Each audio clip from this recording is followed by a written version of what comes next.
پانچواں ان کا اعتراض یا دلیل آپ کہہ سکتے ہیں ان کی اس اعتراض پر، وہ کہتے ہیں کہ جس چیز نے احادیث گڑھنے پر ان محدثین کو آمادہ کیا وہ فقہی مذاہب اور آراء ہیں،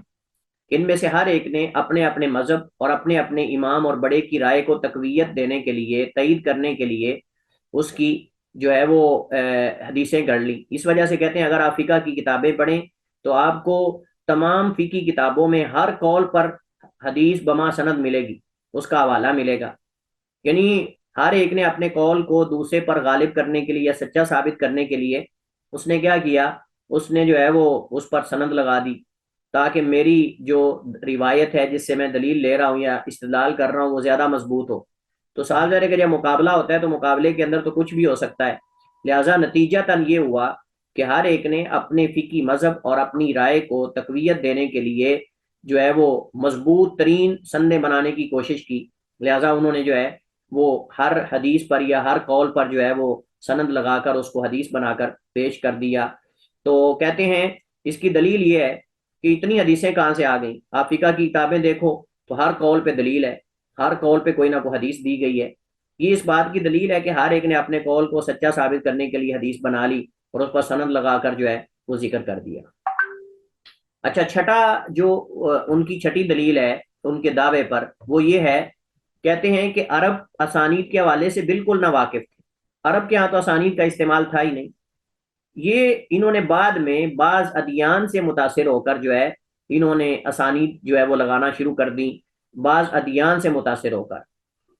یعنی جب انہوں نے دیکھا، بعض یہ کہتے ہیں کہ جب انہوں نے دیکھا کہ دیگر جو ادیان ہیں ان پر اعتراض اس وجہ سے ہوتا ہے کہ ان کے پاس سند نہیں، لہٰذا انہوں نے اپنی سندیں بنانا شروع کر دی تاکہ اپنے مذہب کو جو ہے وہ سچا ثابت کر سکیں۔ تو کہتے ہیں کہ بعض دیگر ادیان اور مذاہب سے متاثر ہو کر انہوں نے جو ہے وہ اقوال کے ساتھ سندیں لگا دی تاکہ ہمارے اوپر ایسے اعتراضات نہ ہوں جو دیگر کتابوں پر یا دیگر جو ہے وہ اقوال پر اعتراضات ہوتے تھے، یعنی تورات، انجیل وغیرہ ان کتابوں پر۔ ٹھیک ہے، تو یہ چھٹا ان کا ایک آپ سمجھ لیں دلیل ان کی چھٹی ہے یا ان کا ایک اعتراض ہے، یہ اعتراض بھی ہیں اور یہ دلائل بھی ہیں ان کے۔ اچھا، یہ 6 چیزیں ہوگی۔ 7ویں چیز کہتے ہیں کہ خصوصاً امام زہری کے حوالے سے جو اشکال وہ پیدا کرتے ہیں، وہ کہتے ہیں کہ امام زہری کا بہت گہرا تعلق تھا اموی خاندان سے، اموی خاندان اور اموی خلفاء سے ان کا بہت گہرا تعلق تھا، اور انہوں نے ان کے کہنے پر حدیثیں گڑھی ہیں، اور انہوں نے جو ہے وہ اپنی تقویت کے لیے جو ہے وہ حدیثیں ان سے گڑوائی ہیں، یعنی ان سے انہوں نے حدیثیں بنوائی ہیں اور ان کو جو ہے وہ کتابوں کے اندر تدوین کر دیا، لکھ دیا اور آگے اپنے شاگردوں کو سکھا دیا۔ تو گویا کہ نعوذ باللہ امام زہری رحم اللہ ان کے بقول جو ہیں وہ سرکاری ملا تھے، اور انہوں نے جو خلفائے بنی امیہ تھے انہوں نے ان کو خریدا ہوا تھا اور ان کو پیسے دے کر ان سے حدیثیں گڑواتے اور اس پر سندیں لگوا دیتے تھے، اور پھر اس کے اوپر یعنی باقاعدہ وہ عمر عبدالعزیز رحم اللہ تعالیٰ وغیرہ اور ان کا نام لے کر کہتے ہیں کہ انہوں نے ان کو کہا کہ تم حدیثیں لکھو، یعنی حدیثیں لکھوانے کا کام بھی ان سے کروایا گیا، اور یہ سارا جو آپ سمجھ لیں کہ کردار ہے وہ کہتے ہیں کہ یہ بنو امیہ کو جاتا ہے، اور یہ بنو امیہ نے ساری حدیثیں گڑوائی ہیں۔ پتہ نہیں، اللہ جانتا ہے، میں حیران ہوں کہ بنو امیہ سے بڑی تکلیف ہے لوگوں کو۔ آپ جانتے ہیں کیوں بنو امیہ سے تکلیف ہے؟ ہاں جی، حضرت امیر معاویہ کی وجہ سے؟ نہیں، حضرت معاویہ رضی اللہ تعالیٰ عنہ بذاتی ہی ان کو ان سے تکلیف نہیں ہے، لیکن اکثر آپ دیکھیں گے اکثر مستشرقین سب سے زیادہ جس پہ وہ یعنی تان کرتے ہیں وہ بنو امیہ ہے۔ اس کی وجہ کیا ہے؟ رافضہ ہیں تو بنو امیہ پہ اعتراض کرتے ہیں، اور یہ ہیں تو بنو امیہ پہ، اصل میں یہ جو اعتراض انہوں نے کیا ہے نا، بنو امیہ نے حدیثیں گڑوائی اور ان محدثین سے، یہ اصل میں انہوں نے رافضہ سے لیا ہے۔ ہم نے آپ کو یاد ہو کہ نہ یاد ہو، یاد ہونا چاہیے، میں نے آپ کو بتایا تھا شروع میں جب مستشرقین کے ہم نے شبہات اور ان کا تعارف شروع میں پڑھا تھا نا، تو آپ کو یاد ہے میں نے لکھا تھا کہ ان کی غلطی کی سب سے بڑی بنیادی وجہ کیا ہے کہ انہوں نے جن کتابوں پر اعتماد کیا ہے یا تو وہ کتابیں ہمارے ہاں معتمد نہیں ہیں، یا انہوں نے شیعہ اور رافضہ کی کتابوں پہ اعتماد کیا ہے۔ میں نے آپ کو شروع میں یہ ذکر کیا تھا، میں نے بتایا تھا کہ ان کا زیادہ تر اعتماد جو ہے ان کتابوں پر ہے جن پر ہمارا اعتماد ہی نہیں، لہٰذا جب ان کتابوں پر ہمارا اعتماد ہی نہیں ہے تو پھر وہ ہمارے خلاف حجت کیسے بن سکتی ہیں؟ اب یہ اکثر شبہات اور اس طرح کے اعتراضات جو ہے انہوں نے رافضہ کی کتابوں سے لیے، اور انہوں نے ان سے اب یہ اعتراض ان سے لیا گیا ہے، وہ کہتے ہیں کہ انہوں نے بنو امیہ نے جو آل بیت کی فضیلت میں حدیث تھیں اور جو صحابہ کے خلاف تھیں ان کو ختم کروا دیا، اور جو صحابہ کے فضائل میں تھیں یا ان کے قریب قریب رہتے تھے ان کو انہوں نے جو ہے وہ احادیث ان سے بنوا کر وہ کتابوں کے اندر لکھوا دی، پیسے دے کر ان سے، اور اس طرح کی اصل میں یہ ان سے چیز لی گئی ہے، ٹھیک ہے۔ تو اب بنو امیہ سے اصل تکلیف کیوں ہے ان کو، اصل مسئلہ یہ ہے، وہ تکلیف ان کو یہ ہے کہ بنو امیہ کے دور کے اندر جو فتوحات ہیں بہت دور تک گئی ہیں، اور ان کو یورپ کو تو بہت زیادہ تکلیف ہے ان سے۔ آپ دیکھیں کہ اندلس تک فتح ہو چکا تھا، ارمینیا، اندلس، اذربائیجان حضرت عثمان کے دور کے اندر یہ فتح ہو، اس کے بعد کئی ایسے علاقے جو ہیں خوارزم اور یہ بڑے بڑے دور تک ترک جو علاقے ہیں، ترک کے بھی، یہ سارے ان کے زمانے کے اندر فتح ہوئے۔ آپ دیکھیں بنو عباس کے دور کے اندر اتنی فتوحات نہیں ہوئی، چند ایک گنتی آپ ہاتھوں پہ گن سکتے ہیں کہ ان کے دور میں فتوحات ہوئی ہیں۔ اکثر اسلامی فتوحات جو ہیں وہ بنو امیہ کے دور میں ہوئی ہیں، اکثر اسلامی فتوحات حضرت اب آپ دیکھیں یورپ میں دوسرے لفظوں میں اگر یہ کہوں، یورپ میں اگر مسلمان داخل ہوئے ہیں نا تو اس کا آغاز حضرت معاویہ رضی اللہ تعالیٰ عنہ کے دور حکومت سے ہوا ہے۔ قسطنطنیہ ان کے دور میں فتح ہوا، اور قسطنطنیہ آغاز تھا یورپ کا، یعنی یورپ کے اسلام میں ان علاقوں کے داخل ہونے کا، فتوحات کا، یورپی فتوحات کا ہی آغاز تھا۔ آپ دیکھیں اس کے بعد پھر جناب علاقے آگے نکلتے گئے، کہاں تک گیا اسلامی سلطنت، کہاں تک گئی، اندلس سے بھی آگے سندھ تک پہنچ گئی، سندھ تک یعنی ایشیا تک، آپ اندازہ لگائیں، تو تکلیف تو ہوگی نا پھر، صاف ظاہر ہے۔ لیکن میں نے اس دن بھی آپ کے سامنے ذکر کیا تھا کہ بنو عباس اور بنو امیہ کی خلافت میں جو نمایاں چیز ہے وہ یہ ہے کہ بنو امیہ کے زمانے کے اندر اس قدر بدعات اور خرافات نہیں جنم لیا جس قدر بنو عباس کے دور کے اندر بدعات اور خرافات عام ہوئی۔ دوسرے لفظوں میں اگر یہ کہا جائے کہ عموماً من حیث المجموع زیادہ اگر نقصان مسلمانوں کا ہوا ہے تو بنو عباس کے دور کے اندر ہوا ہے۔ بنو امیہ کے دور کے اندر مسلمانوں کا اسلامی فتوحات بڑی ہیں اور مسلمانوں کا فائدہ ہوا ہے، احادیث لکھی گئی، تدوین ہوئی، علوم مدون ہوئے، اور علمی کام بہت زیادہ ہوا ہے، علمی بھی ہوا ہے اور فتوحات بھی بہت زیادہ ہوئی۔ گویا کہ وہ ایک دو واقعات ان کے زمانے کے اندر ایسے ہو گئے جن کی وجہ سے بعض لوگ ان کے پیچھے ہی پڑ گئے، وگرنہ میں اگر یہ کہوں کہ بنو امیہ کا زمانہ سنہری زمانہ ہے، خلفائے راشدین کے بعد بنو امیہ کا دور یہ سنہری دور ہے، اس کے اندر علم لکھے گئے، علوم مدون ہوئے، کتابیں مدون ہوئی، احادیث مدون ہوئی، تاریخ مدون ہوئی، اس کے اندر جو ہے وہ باقاعدہ فتوحات، بے تحاشا فتوحات ہوئی، بے تحاشا فتوحات۔ اور اس کے علاوہ آپ دیکھیں کہ اندلس کے اندر جو مسلمانوں نے یعنی ثقافتی اسلامی ثقافت کے آثار چھوڑے ہیں وہ بھی ان کے دور کے ہی ہیں۔ اور پھر جو عبد الرحمن الداخل تھا جو کہ بنو امیہ کا ہی ایک فرد تھا، جو وہاں سے بھاگا جب بنو عباس نے ان سے یہ خلافت چھینی اور ان کے زوال کا وقت ہوا، تو اس نے جا کر دوبارہ اندلس کے اندر پھر اپنی حکومت قائم کی، اور وہ کئی 100 سال تک اس کی اولاد میں چلی، ایک عرصے تک رہی، اور اس نے بہت وہاں کام کیا۔ آپ دیکھیں جامعہ قرطبہ جو ہے، جامعہ قرطبہ کی تعمیر اور اسی نے شروع کروائی تھی،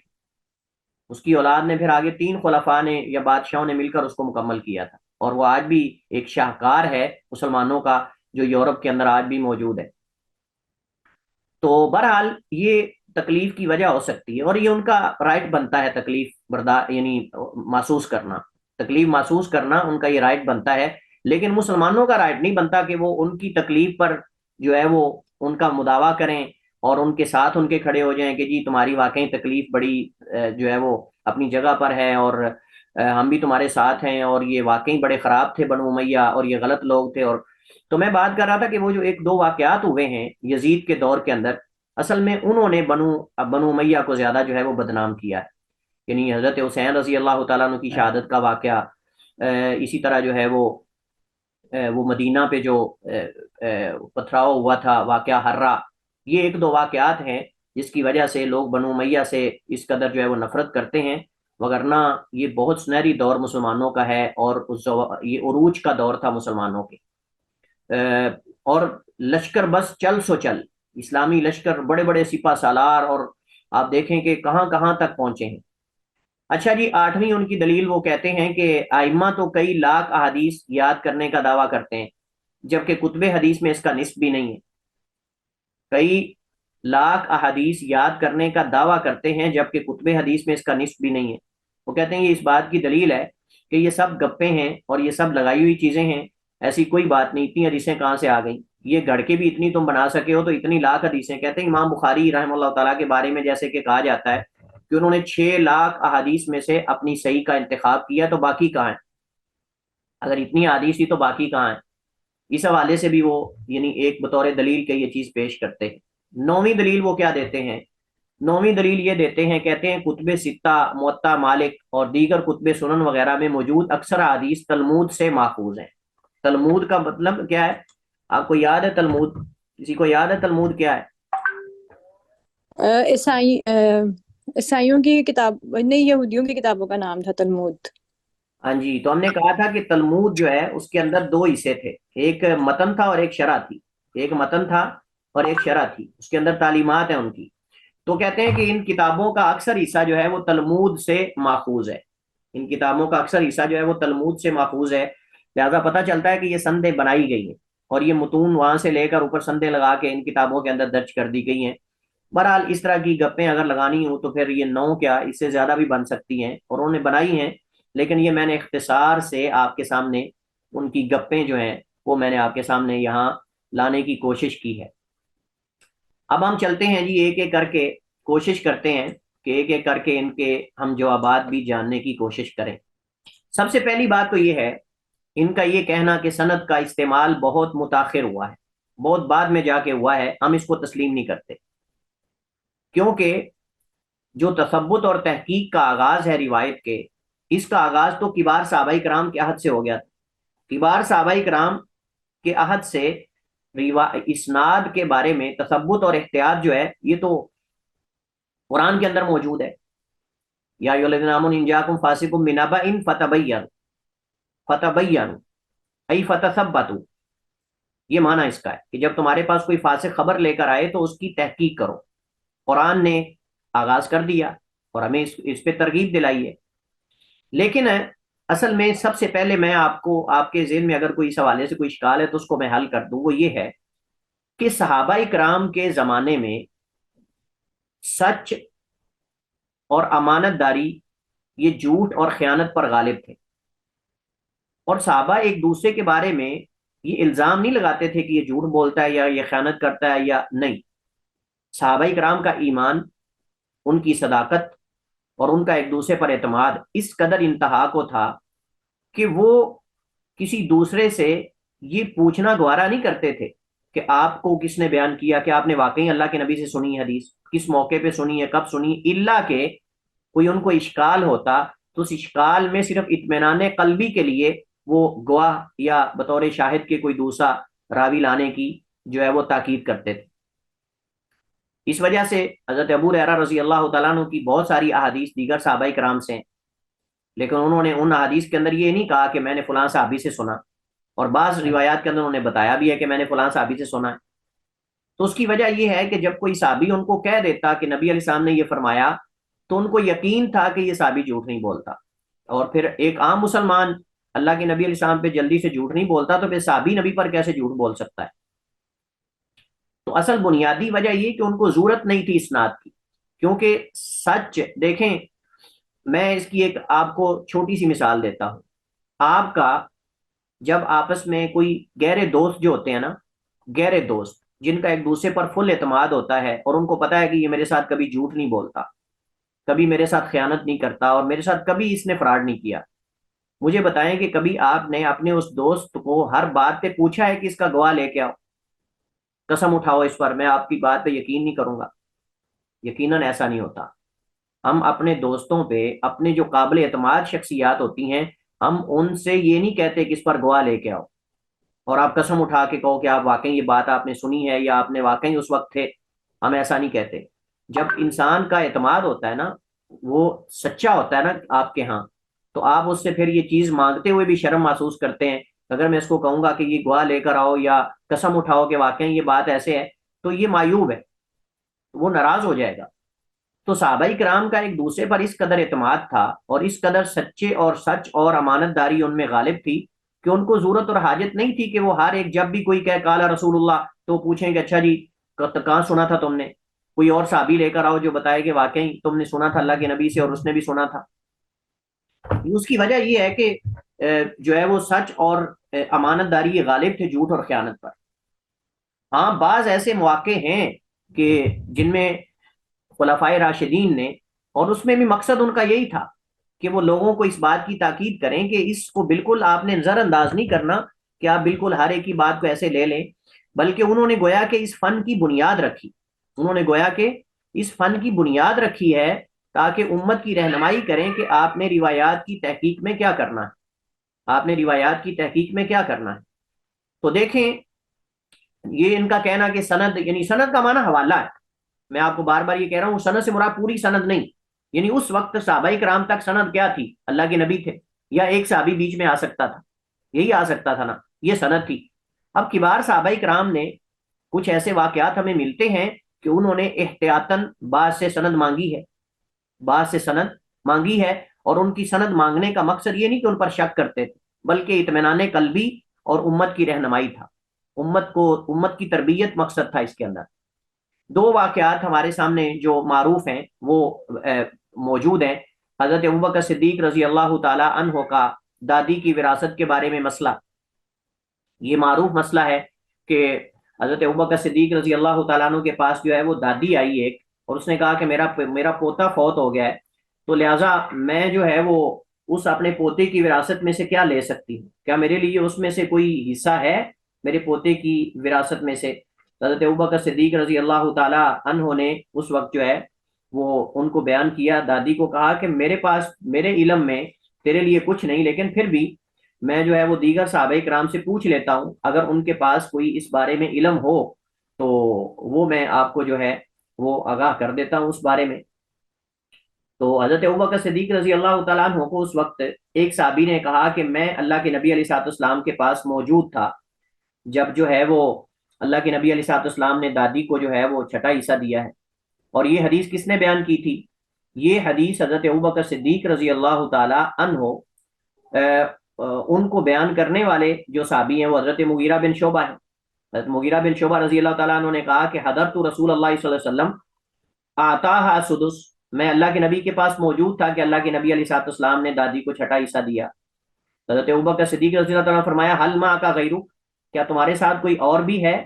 جو اس بات کی شہادت دے کہ اللہ کے نبی صلی اللہ علیہ وسلم نے دیا ہے؟ اصل میں حضرت ابوبکر صدیق یہ سمجھ رہے تھے شاید یعنی کوئی حضرت مغیرہ بن شعبہ کو اس واقعے کو سمجھنے میں یا اس کے اندر کوئی مطلب کہ غلط فہمی ہو سکتی ہے، ہو سکتا ہے دادی نہ ہو یا وہ ماں ہو، یا یعنی صرف اس معاملے کے اندر تعین کے اندر وہ تاکید چاہتے تھے۔ تو حضرت ابوبکر صدیق رضی اللہ تعالیٰ عنہ نے کہا حل ما کا غیرک، کیا تمہارے ساتھ کوئی اور ہے؟ تو فقام محمد بن مسلمہ، تو محمد بن مسلمہ جو ہے وہ کھڑے ہوئے، اور انہوں نے جو ہے وہ کھڑے ہو کر کہا کہ، تو حضرت محمد بن مسلمہ رضی اللہ تعالیٰ عنہ کھڑے ہوئے اور انہوں نے اسی طرح خبر دی جیسے حضرت مغیرہ بن شعبہ رضی اللہ تعالیٰ عنہ نے یہ خبر دی۔ تو حضرت ابوبکر صدیق رضی اللہ تعالیٰ عنہ نے اس حکم کو نافذ کروایا اور دادی کو چھٹا حصہ جو ہے اس کے پوتے کی وراثت میں سے دیا، اور یہ موطا امام مالک وغیرہ میں اور دیگر کتب حدیث میں یہ اس کی سند اور حدیث موجود ہے۔ اسی طرح حضرت عمر رضی اللہ تعالیٰ عنہ کا مسئلہ استئذان کے اندر واقعہ معروف ہے کہ حضرت ابو موسیٰ اشعری رضی اللہ تعالیٰ عنہ ان کی طرف سے بلائے گئے تھے، حضرت عمر کی طرف سے ان کو ملنے کا کہا گیا تھا۔ حضرت ابو موسیٰ اشعری رضی اللہ تعالیٰ عنہ جب حضرت عمر کے گھر میں آئے تو انہوں نے دروازے پر دستک دی، 3 دفعہ دستک دی لیکن کوئی جواب نہ آیا تو واپس چلے گئے۔ تو جب حضرت عمر رضی اللہ تعالیٰ عنہ نے دوبارہ ان کو جو ہے وہ بلایا تو انہوں نے کہا کہ میں نے تمہیں بلایا تھا۔ حضرت ابو موسیٰ اشعری رضی اللہ تعالیٰ عنہ جو ہے انہوں نے کہا کہ میں تمہارے گھر میں آیا تھا اور 3 دفعہ میں نے اجازت طلب کی لیکن آپ نے اجازت نہیں دی آنے کی، تو میں واپس لوٹ گیا۔ اور نبی علیہ الصلوۃ والسلام نے فرمایا کہ اذا استأذن احدکم ثلاثا فلم یؤذن له فلیرجع، کہ جب تم میں سے کوئی 3 دفعہ گھر میں داخل ہونے کی اجازت طلب کر لے اور اسے اجازت نہ دی جائے تو واپس چلا جائے۔ تو حضرت عمر رضی اللہ تعالیٰ عنہ آپ کو پتہ ہے جلالی طبیعت ہے، اور ان کو تعجب یہ ہوا کہ یہ حدیث میرے علم میں کیوں نہیں، تو کہنے لگے واللہ لتقیمن علیہ بینہ، کہ تم اس پر جو ہے وہ دلیل لے کر آؤ گے، تم اس پر جو ہے وہ دلیل لے کر آؤ گے۔ اور بعض روایات میں وَإِلَّا لَأَفْعَلُ بِكَ كَذَا وَكَذَا، وگرنہ میں تیرے ساتھ فلاں فلاں معاملہ کروں گا، دھمکی بھی مل گئی۔ حضرت ابو موسیٰ رضی اللہ تعالیٰ عنہ بڑے پریشان ہوئے کہ ایک تو حدیث میں نے بیان کی اور اوپر سے دھمکی بھی مل گئی ہے، تو اب کوئی گواہ لانا پڑے گا۔ تو اب باگے باگے مسجد نبوی میں آئے اور کہا کہ کیا صحابہ کرام بیٹھے ہوئے تھے، پوری مجلس لگی ہوئی، تو کہا تم میں سے کسی ایک نے یہ حدیث سنی اللہ کے نبی علیہ الصلوۃ والسلام سے؟ حضرت ابی بن کعب رضی اللہ تعالیٰ عنہ بولے، انہوں نے کہا واللہ لا یقوم معک الا اصغر القوم،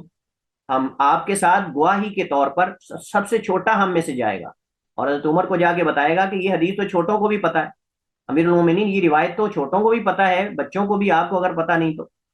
تو کہتے ہیں حضرت ابو سعید خدری کہتے ہیں فَكُنْتُ أَصْغَرَ الْقَوْمِ، تو میں ان میں سے چھوٹا تھا، فَقُمْتُ مَعَهُ، تو میں حضرت ابو موسیٰ کے ساتھ گیا، حضرت عمر کو جا کر خبر دی،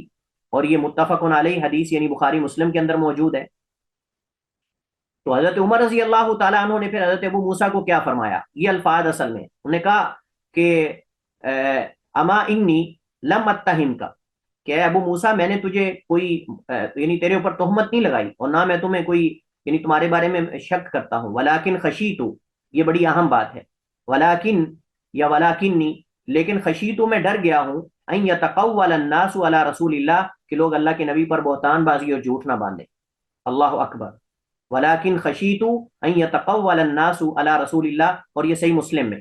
یہ الفاظ صحیح مسلم ہے، پہلی بخاری مسلم کی ہے اور یہ صحیح مسلم کے الفاظ ہیں کہ اما انی لم اتہم کا ولیکن خشیتو ان یتقول الناس علی رسول اللہ، کہ اے ابو موسیٰ میں تجھے متہم نہیں سمجھتا، یعنی کوئی میں نہیں سمجھتا کہ تم جھوٹ بولنے والے ہو یا کوئی ایسی بات ہے یا امانت دار نہیں ہو، لیکن صرف میں نے اس وجہ سے یہ آپ سے شہادت طلب کی ہے یا شہادت لانے کا کہا ہے تاکہ لوگ اللہ کے نبی پر جھوٹ نہ باندھیں۔ اس کا مطلب کیا ہے؟ خلیفہ راشد سیدنا عمر رضی اللہ تعالیٰ عنہ اس فن کی بنیاد رکھ رہے ہیں، فن روایت کی اور اسناد کی، اور اس کی تاکید کر رہے ہیں، اور یہ تثبت اور تحقیق کرنے کے لیے انہوں نے کیا تھا تاکہ دوسروں کو سبق سکھائیں کہ چپ کر کے لوگوں کی باتیں ایسے نہیں لے لینی چاہیے۔ تو اس سے پتہ چلتا ہے کہ یہ جو دعویٰ ہے کہ جی سند کے بارے میں سوال اور سند کا استعمال تو بہت بعد میں جا کے ہوا ہے، تو یہاں تو موجود ہے، اور بھی اس کے واقعات اور بھی ہیں، یہ میں نے صرف دو آپ کے سامنے جو مشہور واقعات ہیں وہ ذکر کیے ہیں، وگرنہ اس کے علاوہ اور بھی کئی واقعات احادیث کے اندر ملتے ہیں، کئی اور واقعات جو ہیں احادیث کے اندر اس بارے میں جو ہے وہ ملتے ہیں۔ لہٰذا خلاصہ یہ ہے کہ سند کا استعمال 3 مراحل سے گزرا ہے، یہ آپ کو معلوم ہونے چاہیے۔ سند کا استعمال 3 مراحل سے گزرا ہے۔ اول، پہلا مرحلہ، اس کو ہم کہیں گے مرحلہ احتیاط اور تثبت، مرحلہ احتیاط اور تثبت، یہ پہلا مرحلہ، جس کے اندر بطور احتیاط کے اور بطور تحقیق کے بعض دفعہ یعنی حدیث کی سند پوچھ لی جاتی تھی، حدیث کی سند جو ہے وہ پوچھ لی جاتی تھی لیکن لازم نہیں تھی، پوچھ لی جاتی تھی لیکن لازم نہیں تھی کہ جب بھی حدیث بیان کریں اس وقت آپ جو ہے وہ سند کے ساتھ بیان کرنے، یہ لازم نہیں تھا، اور اس کی وجہ میں نے آپ کو بتائی، جس کی وجہ یہ ہے کہ اس وقت امانت اور سچ جو ہے یہ غالب تھے جھوٹ اور خیانت پر،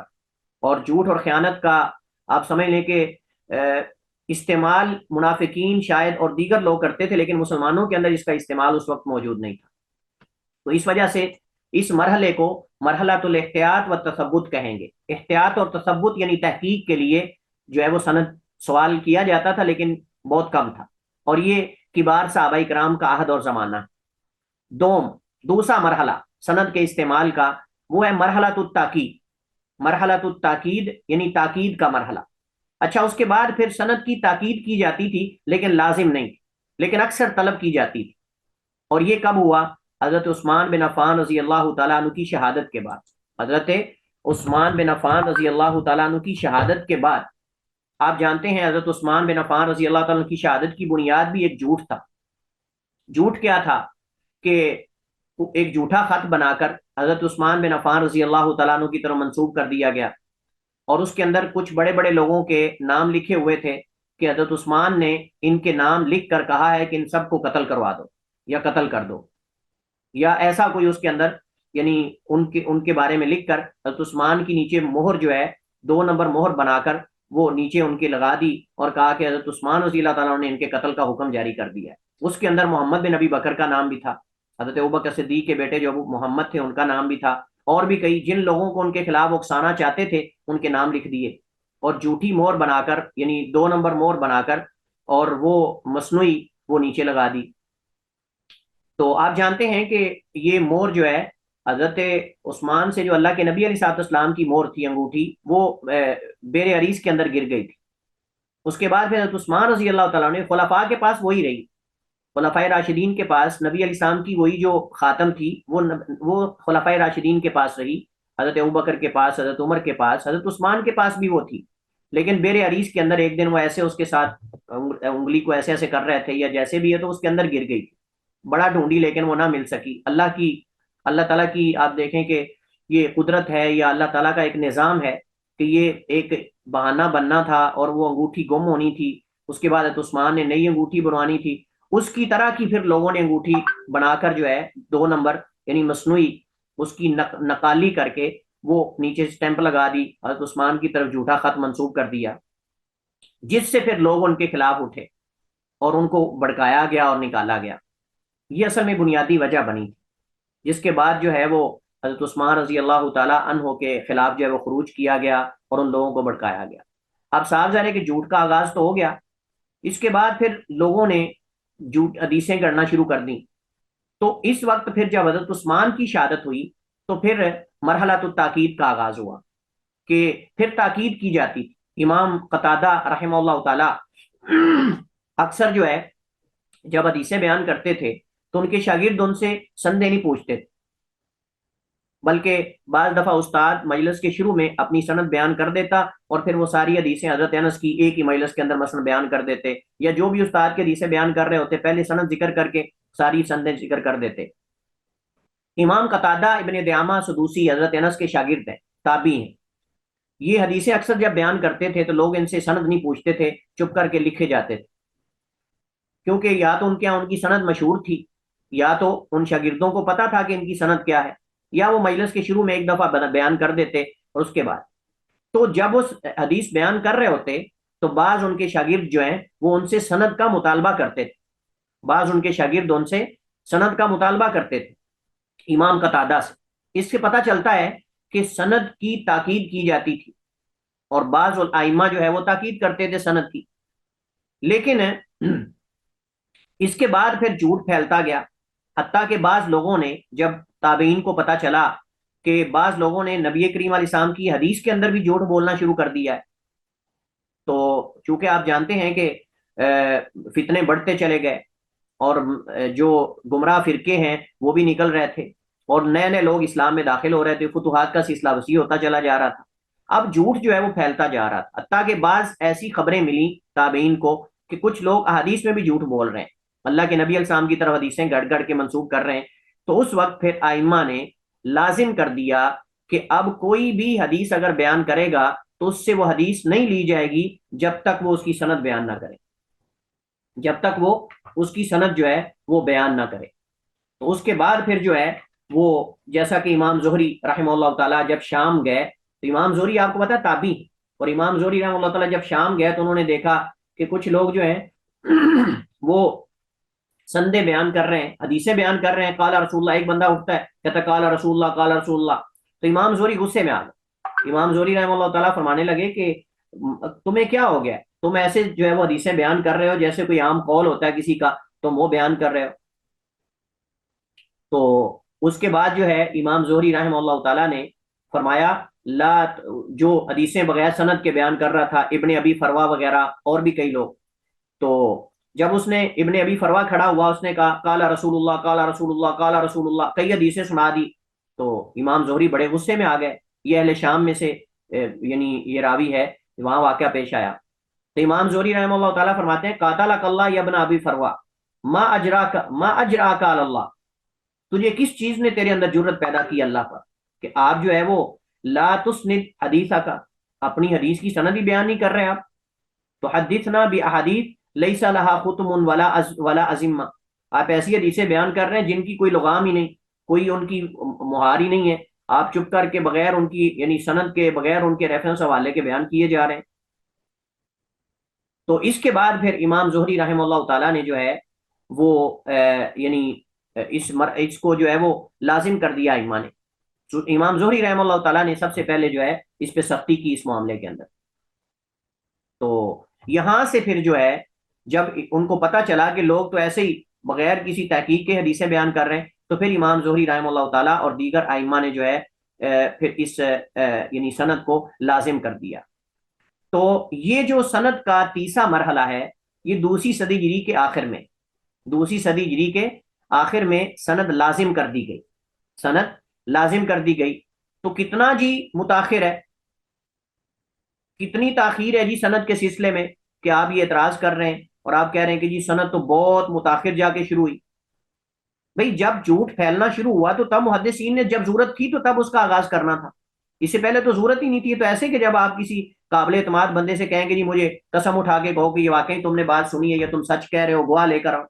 صحابہ کرام تو ایسا نہیں پسند کرتے کہ دوسرے کے بارے میں ایسی بات کریں۔ تو جب جھوٹ پھیلنا شروع ہوا تو تب ہی اس کی ضرورت پڑی، اور تب محدثین نے پہلے تاکید کرتے تھے پھر لازم کر دیا۔ تو دوسری صدی ہجری کا مطلب کیا ہے؟ پہلی صدی ہجری، سوری، پہلی صدی ہجری جو ہے وہ یہ میں نے لکھنا تھا، مجھ سے یہاں مسٹیک ہوئی ہے، یہ پہلی صدی ہجری کے آخر لکھنا ہے، دوسری نہیں جی، کیونکہ دوسری صدی ہجری تو بہت متاخر ہے۔ تو پہلی صدی ہجری کے آخر میں جب جھوٹ پھیلنے لگا تو حدیث کی حفاظت کے لیے سند کو لازم کر دیا گیا، یہ تیسرا مرحلہ۔ لہٰذا یہ تین مراحل جو ہیں یہ آپ کو ذہن میں ہونے چاہیے: مرحلہ الاحتیاط و تثبت، مرحلہ التاکید، مرحلہ الالتزام والالزام، یعنی لازم کرنے کا، ٹھیک ہے۔ اچھا، دوسرا، بعض صحابہ کرام کی روایات بعض دوسرے صحابہ کرام کے واسطے سے ہم تک پہنچی ہیں، جس سے پتہ چلتا ہے کہ ان کے ہاں سند کا استعمال تھا، اگرچہ کم تھا لیکن سند کا استعمال تھا۔ جب ایک صحابی حدیث بیان کرتے ہوئے تابعی کو یہ کہتا ہے کہ یہ حدیث مجھے فلاں صحابی نے بیان کی، اور بعض ایسی حدیثیں بخاری مسلم کے اندر موجود ہیں جن میں دو دو صحابہ ایک دوسرے سے بیان کرتے ہیں، تین صحابی ایک دوسرے سے روایت کر رہے ہیں، تین صحابی، چار کی بھی مثالیں موجود ہیں،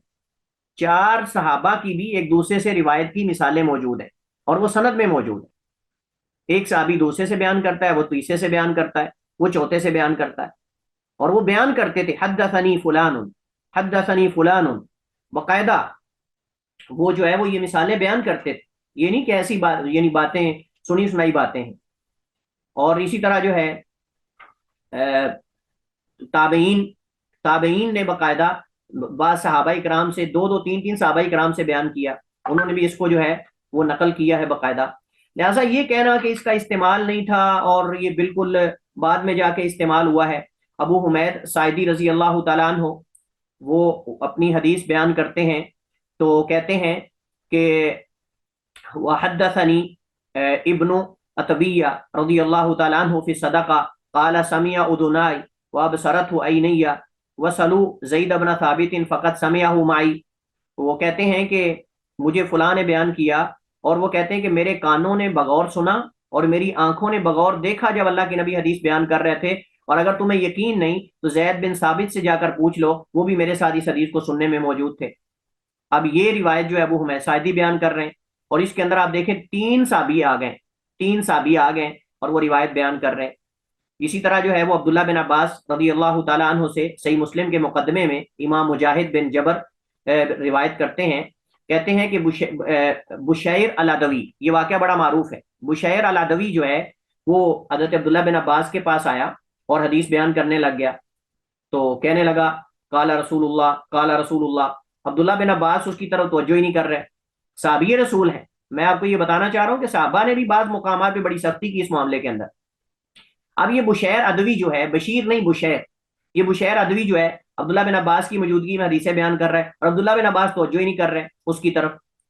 اور نہ اس کی طرف دیکھ رہے ہیں، یعنی اس کو بالکل اگنور اور نظر انداز کر رہے ہیں۔ اس کو بڑا غصہ آیا، کہنے لگا یا ابن عباس مالی لا اراک تسمع لحدیثی، مجھے کیا، میں دیکھ رہا ہوں کہ آپ میری حدیثوں کو سن ہی نہیں رہے، میں حدیثیں بیان کر رہا ہوں اللہ کے نبی کو، اور آپ توجہ ہی نہیں دے رہے۔ وحدیثک عن رسول اللہ ولا تسمع، میں اللہ کے نبی کی حدیث بیان کر رہا ہوں، تم تو نبی کی بات کو سن کے ایک دم لپک جاتے تھے اور اب تو میری بات کو سن ہی نہیں رہے۔ فقال ابن عباس، عبداللہ بن عباس نے فرمایا انا كنا مرۃ اذا سمعنا رجلا يقول قال رسول اللہ، ہم ایک زمانہ تھا کہ جب ہمیں کوئی بندہ کہتا تھا نا قال رسول اللہ صلی اللہ علیہ وسلم، تو کہتے ہیں ابتدرت ابصارنا، ہماری آنکھیں کھلی رہ جاتی تھی اس کی طرف، ہم فوراً اس کی طرف لپک کے دیکھتے تھے۔ واصغینا الیہ باذاننا، ہم اپنے کان اس کی طرف جھکا دیتے تھے، ہم اپنے کان اس کی طرف جھکا دیتے تھے. یعنی زمانہ ہمارے اندر آیا ہے کہ ہم جب کوئی کہتا تھا نا کالا رسول اللہ تو ہم آنکھیں کھول کے پھاڑ کے دیکھتے تھے اس کی طرف, توجہ کے ساتھ دیکھتے تھے, اور کان بھی اس کی طرف جھکا لیتے تھے کہ ہمارے نبی کی بات ہونے والی ہے. لیکن فلما رکب الناس والصعب والذلول لم ناخذ من الناس الا ما نعرف, لیکن جب لوگ ہر دبلے پتلے اور ہر طاقتور جانور پہ سوار ہونے لگ گئے, مطلب ہر جھوٹ اور سچ بیان کرنے لگ گئے, تو کہتے ہیں لم ناخذ من الناس الا ما نعرف, ہم نہیں لیتے اس کے بعد لوگوں سے مگر وہی جو ہم جانتے ہیں. بس جو حدیث ہمیں معلوم ہے ہم وہی لیتے ہیں, ادھر ادھر کی ہم کہانی نہیں دھرتے. اللہ اکبر. یہ کن کی بات ہو رہی ہے جی؟ ہاں جی, یہ کن کی بات میں کر رہا ہوں؟ ہاں, عبداللہ ابن عباس. عبداللہ بن عباس کی. احسن تھی. تو عبداللہ بن عباس کون ہے؟ جاگے جاگے باقی لوگ بھی صحابی ہیں. حضرت عباس رضی اللہ عنہ کے بیٹے ہیں. صحابی ہے نا, اور صحابی ہے جی نا, تو کیا یہ جی کہہ جی. رہے ہیں اس کا مطلب سند کا آغاز بہت لیٹ ہوا ہے جا کے. یعنی صحابہ اکرام نے یہ تحقیق شروع کر دی تھی, اور وہ کہاں نہیں دھرتے تھے جو بغیر سند کے بیان کرتا تھا. تو یہ کہتے ہیں کہ جی بہت بعد میں جا کے شروع ہوا ہے. تو اس سے پتہ چلتا ہے کہ اس کی کوئی دلیل نہیں جو یہ بات کر رہے ہیں. اچھا, اس کے بعد تیسری چیز, کئی قدیم کتب ہم تک ایسی پہنچی ہیں جن میں اسانید ہے, جس سے پتہ چلتا ہے کہ سند کا استعمال بہت پہلے کا ہے. مثلا مثال کے طور پر میں نے آپ کو مثال دی تھی صحیفہ صادقہ ہے. اس کے علاوہ عبداللہ ابن مبارک ان کی کتابیں ہیں. اسی طرح جو ہے وہ بصرہ کے اندر, اسی طرح کوفہ کے اندر, مکہ کے اندر باقاعدہ کئی علماء نے بہت پہلے کتابیں لکھی, قدیم کتابیں. صحیفہ امام بن منبے کی میں نے آپ کو مثال دی. تو کئی کتابیں ایسی ہیں جن کی سندیں بہت پہلے کی, بہت پہلے تدوین ہو چکی, حتیٰ کہ موطا امام مالک سے پہلے, موطا امام مالک سے بھی پہلے کئی کتابیں الگ الگ موضوعات پر تصنیف ہو چکی تھی. موطا امام مالک جو ہیں ان کی وفات 179 میں, ان کی ولادت 93 میں. تو آپ دیکھیں کہ اس سے پہلے مکہ کے اندر کئی کتابیں لکھی جا چکی تھی. بصرہ کے اندر باقاعدہ محدثین نے یہ بیان کیا ہے کہ سب سے پہلے مکہ میں کس نے لکھا, سب سے پہلے کوفہ میں کس نے کتاب لکھی, مدینہ میں سب سے پہلے کس نے لکھی, بصرہ میں سب سے پہلے کس نے لکھی. باقاعدہ اس پہ ہمارے پاس اسانید موجود ہیں. تو اس طرح مصنف عبد الرزاق ہے, مصنف ابن ابی شیبہ ہے. موطا امام مالک کے علاوہ اور بھی کئی کتابیں ایسی ہیں جن کی سندیں بہت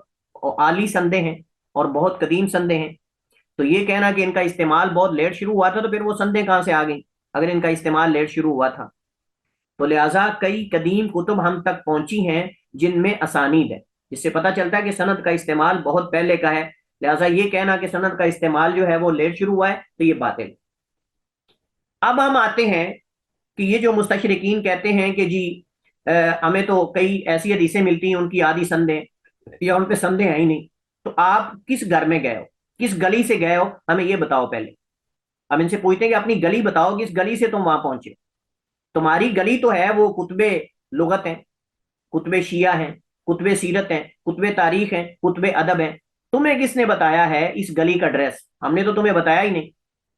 ہم نے تو تمہیں اس گلی کا ڈریس بتایا ہی نہیں ہے, نہ اس روڈ کا ڈریس بتایا ہے کہ تم یہاں سے جاؤ گے تو تم سیدھا ڈائریکٹ پہنچ جاؤ گے. ہم نے تو نہیں کہا تمہیں, تم نے خود یہ راستہ اختیار کیا ہے یا کسی تمہیں لگانے والے نے الٹا لگا دیا ہے. تو اب ہمارا اس میں کیا قصور ہے؟ کتب لغت میں تمہیں کس نے کہا ہے کہ آپ کو مسند کتابیں ملیں گی, مسند حدیثیں ملیں گی. کتب سیرت کے اندر آپ کو کس نے کہا ہے کہ آپ کو مسند ساری چیزیں ملیں گی. تاریخ کے اندر آپ کو کس نے کہا ہے, ادب کی کتابوں کے اندر آپ کو کس نے کہا کہ آپ کو سارے اشعار اور یہ سب چیزیں مسند ملیں گی. آپ ہم سے ایڈریس پوچھ لیتے نا تو ہم آپ کو بتاتے کہ آپ حدیث کی مسند کتابوں کی طرف رخ کریں, آپ ان کی طرف کیوں جا رہے ہیں؟ لہٰذا آپ نے فقہ کی کتابیں کھول کے دیکھا, اور فقہ کی کتابوں کے اندر جو ہے تمہیں کس نے کہا ہے کہ فقہا جو ہیں وہ سند کے ساتھ احادیث کا حوالہ دیتے ہیں؟ تمہیں کس نے کہا ہے؟ اب تم نہ حوالہ دے رہے ہو کتاب الرسالہ امام شافی کی, تو وہ تو فقہ کی کتاب ہے. تمہیں کس نے کہا کہ امام شافی نے باقاعدہ اہتمام کیا ہے صحیح اسانید کو جمع کرنے کا یا صحیح احادیث کو جمع کرنے کا؟ انہوں نے کوئی شرط تو نہیں لگائی.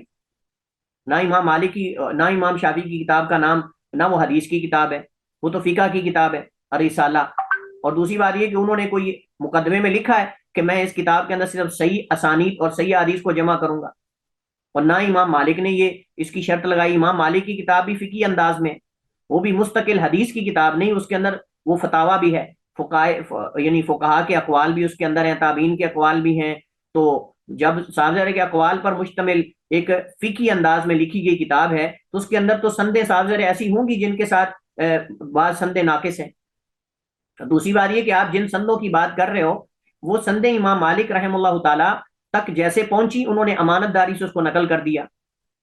یہ اس کی دلیل ہے، نہ کہ اس کی دلیل ہے کہ انہوں نے گڑ کے کچھ سندیں لگا دی اور کچھ چھوڑ دی۔ یہ اس کی دلیل ہے کہ انہوں نے امانت داری سے جو صحیح پہنچی وہ صحیح نقل کر دی، جو ان کو آدھی پہنچی وہ نقل کر دی۔ اب جن ائمہ نے دوسرے واسطے سے وہ احادیث نقل کی انہوں نے اس کو پورا کر دیا، امام مالک تک جیسے پہنچی انہوں نے اس کو نقل کر دیا۔ تو یہ کوئی دلیل نہیں ہے کہ تم فقہ کی کتابوں سے، ادب کی کتابوں سے، لغت کی کتابوں سے تم لے کے آ کے دلیل تم کہو کہ جی اس کے اندر تو سندیں ایسی ہیں، اس کے اندر یہ ہے، اس کے اندر وہ ہے، یہ تمہاری دلیل نہیں بن سکتی۔ لہٰذا اگر تم نے حوالہ دینا ہے تو وہ آپ ایسی کتابوں کا دو۔ باقی رہی بات کہ بخاری مسلم کے اندر جو وہ ہیں کیا اس کو کہتے ہیں معلقات، معلق روایات ہیں، تو وہ امام بخاری کی ہی بخاری کے اندر دوسری جگہ پر وہ جو ہے وہ متصل ہے۔ اب آتے ہیں ہم ان کتابوں میں جن میں بعض ائمہ نے بعض اسانید کو غیر کامل ذکر کیا ہے، اس کا کیا جواب ہے؟ تو اس کا ایک تو یہ ہے کہ بعض ائمہ اختصار کے لیے تاکہ کتاب کا حجم نہ بڑھ جائے، کتاب بڑی نہ ہو جائے یا طول نہ پکڑ جائے، چونکہ وہ کتاب فقہ کی ہے، وہ کتاب کسی اور فن میں ہے، تو انہوں نے اختصار اختیار کرتے ہوئے، اختصار سے کام لیتے ہوئے انہوں نے آدھی سند ذکر کر دی، چونکہ وہ معروف تھی ان کے ہاں،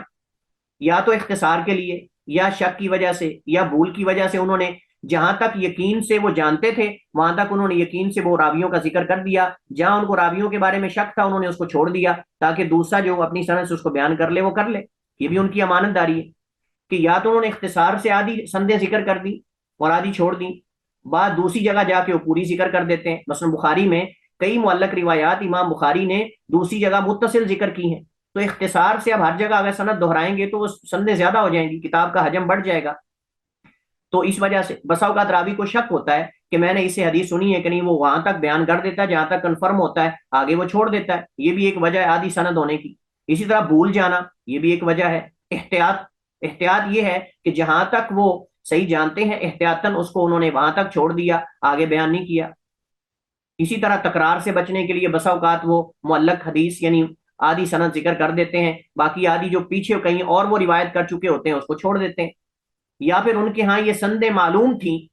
جن کے لیے وہ اس وقت بیان کر رہے تھے، اس وجہ سے انہوں نے معلوم ہونے کی وجہ سے ان کو ذکر نہیں کیا، یہ بھی وجہ ہو سکتی ہے۔